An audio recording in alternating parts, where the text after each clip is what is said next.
brought you by Silver Pumps and Motors. Top quality और consistent performance के लिए सिर्फ सिल्वर पंप्स नाम याद रखना. మరోవైపు ఆపరేషన్ సింధూర్ నేపథ్యంలో విశాఖలోను సివిల్ మాక్ డ్రిల్. అత్యవసర పరిస్థితుల్లో పౌరులు ఏం చేయాలో చెబుతూ అవేర్నెస్ కార్యక్రమం నిర్వహించారు. యుద్ధ వాతావరణంలో ఎలా వ్యవహరించాలో ప్రజలకు అవగాహన కల్పించారు. ప్రజలను అప్రమత్తం చేయడమే ఈ సివిల్ మాక్ డ్రిల్ లక్ష్యంగా వాళ్లకు క్లియర్ గా ఎక్స్ప్లెయిన్ చేశారు. ఎలివేషన్ అంటే మన హార్ట్ బీట్ ఏదైతే ఉందో హార్ట్ బీట్ కి కొంచెం పైకి ఎలివేట్ చేసినట్టు సివిల్ డిఫెన్స్ పై విశాఖ ఏయూలో మాక్ డ్రిల్ నిర్వహించారు. అత్యవసర సమయాల్లో ఎలా రెస్పాండ్ కావాలని అనే అంశంపై ఎన్సీసీ క్యాడెట్లకు అవగాహన కల్పించారు ఎన్డీఆర్ఎఫ్ సిబ్బంది. అయితే సిపిఆర్ సహా వివిధ అంశాలపై శిక్షణ కూడా ఇస్తున్నారు. సివిల్ డిఫెన్స్ మాక్ డ్రిల్ ఎలా నిర్వహిస్తున్నారో మా సీనియర్ కరెస్పాండెంట్ కాజా ఎక్స్క్లూజివ్ గా ఇప్పుడు మనకు అందించబోతున్నారు.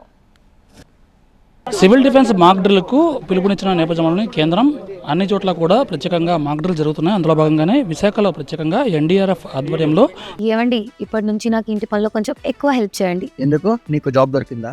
నాకు నేనే బాస్ అవ్వాలనుకుంటున్నా. ఎలా? బాస్ వాలా బీ ద బాస్. ఎన్సీసీ క్యాడెట్లకు ప్రత్యేకంగా శిక్షణ ఇస్తున్నారు.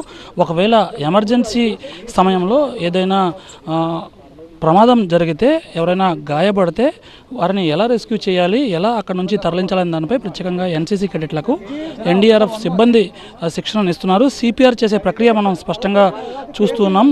ఒక మనిషి ఒకవేళ అపస్మారక స్థితికి వెళ్ళిపోతే అతనికి పల్స్ లేకపోతే ఏ విధంగా అతనికి సిపిఆర్ చేసి సేఫ్గా అక్కడ నుంచి తరలించాలి అనే దానిపై తొలి దశలో ఏం చేయాలనే దానిపై ప్రత్యేకంగా వాళ్ళకు ట్రైనింగ్ ఇచ్చే పరిస్థితి మనం స్పష్టంగా చూస్తూ ఉన్నాం.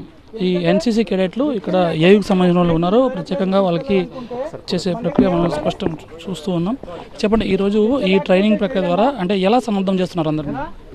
ఏదైనా ఎవాక్ట్ చేయడానికి పీపుల్స్ ఎలా ఎవాక్ట్ చేయాలి, ఏదైనా జరిగేటప్పుడు, ఏదైనా బిల్డింగ్ పడిపోయేటప్పుడు, ఏదైనా జరిగేటప్పుడు అందులో లోపల నుంచి ఎలా ఉంటే అదే మేము ఉండలేం కాబట్టి వాళ్ళు కూడాను ఎన్సీసీ క్యాడెట్ కూడాను ఇందులో సామిల్ చేసి వాళ్ళని సివిలియన్స్ ఎలా తీసుకురావాలి వాళ్ళకి డెమాన్స్ట్రేషన్ ఇస్తాను అన్నమాట. ఇప్పుడు లిఫ్టింగ్ అండ్ మూవ్మెంట్ జరుగుతుంది, అది ఏ విధంగా జరుగుతుందని చూపిస్తారు. ఎటువంటి అంశాలు అంటే ఒకటి సిపిఆర్ చేస్తారు, ఇంకా ఎటువంటి అంశాల మీద అవగాహన? లోపల ఒక వ్యక్తి ఒక ప్లేస్ నుంచి ఒక ప్లేస్కి ఎలా తీసుకురావాలి, వాళ్ళకి ఏ విధంగా ఒక ఇంజూరీ అయ్యింది, ఒక ఇంజూరీ అయిన తర్వాత ఏ విధంగా తీసుకురావాలి ఏంటనేది దానికి వాళ్ళకి లెక్చర్ కమ్ డెమాన్స్ట్రేషన్ ఇస్తుంది. అంటే మీకు ఎటువంటి అవగాహన కలిగింది ఇక్కడ? అంటే ఇప్పుడు వరకు మేము ఏం సేఫ్టీ ప్రికాషన్స్ అంటే ఎక్స్పీరియన్స్ చేయలేదు కదా, సో కొత్తగా ఉన్నది. ఫిజికల్గా కూడా చేస్తున్నట్టు బాగున్నది అనమాట. సో ఇలాంటి ఏవైనా ఇన్సిడెంట్స్ అయితే ఇంట్లో నాట్లో మేము ఈజీగా ఎవరికైనా హెల్ప్ చేసి ఏమైనా చేయొచ్చు.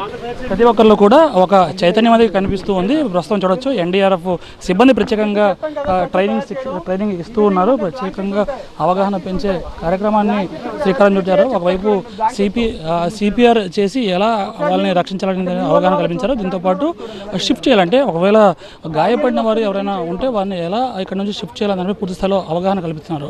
మేము కూడా సిద్ధమని చెప్తున్నారు ఎన్సీసీ క్యాడెట్లు. కెమెరా పర్సన్ భాస్కర్తో కాజా టీవీ 9 విశాఖపట్నం.